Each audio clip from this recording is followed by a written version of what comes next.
Bismillahirrahmanirrahim. Welcome back to Naeem's Knowledge World. Today we will discuss one of the greatest discoveries in biology. Was not about a whole body, it was about the smallest part of it. Today we will explore cell theory, the idea that changes science forever.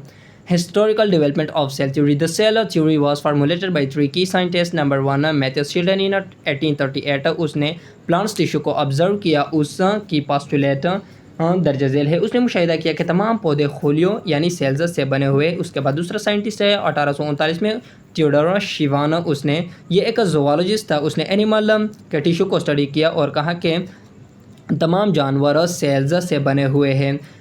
इन दोनों scientist ने plants और animal के बुनियादी इकाइयों को मालूम किया। इसके बाद तीसरा साइंटिस्ट 1855 में आया, रोडोल्फ विर्चो। उसने सेल डिवीजन को स्टडी किया। उसने कहा कि नए सेल्स सिर्फ पहले से मौजूद सेल्स से बने हुए होते हैं। उसने खुद ब खुद की तख्लीक की हुई स्पॉन्टेनियस जनरेशन के नज़रिए को गलत साबित करार दे दिया। Modern cell theory.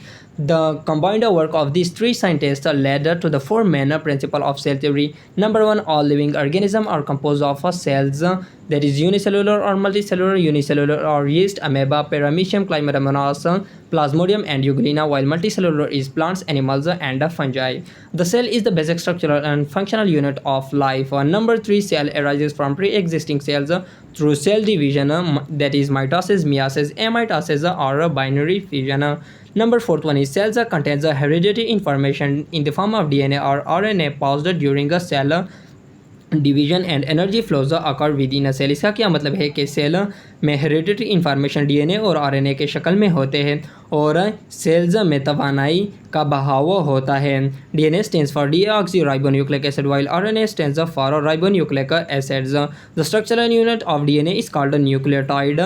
एक इंसान के एक डीएनए में तकरीबन 140 मिलियन न्यूक्लियोटाइड होते हैं और डीएनए के फंक्शनल यूनिट को जीन कहा जाता है। इंसान के एक डीएनए में तकरीबन 20,000 से लेकर 25,000 जीन होते हैं। ये एक ट्रिक है कि एक डीएनए इतनी ज़्यादा इंफॉर्मेशन कैरी कर सकता है जितना कि 900 बुक्स हो और हर एक बुक में 500 पेजेस हो और हर एक पेज पर 500 अल्फाज हो। अगर हम इस सारे इंफॉर्मेशन को कलेक्ट करें तो हमारा एक डीएनए इस सारे इंफॉर्मेशन को ले जा सकता है। So next time you look at yourself in the mirror, remember you are a walking universe of trillions of cells, each telling the same study life, the same story. Life begins with a cell. Wassalam.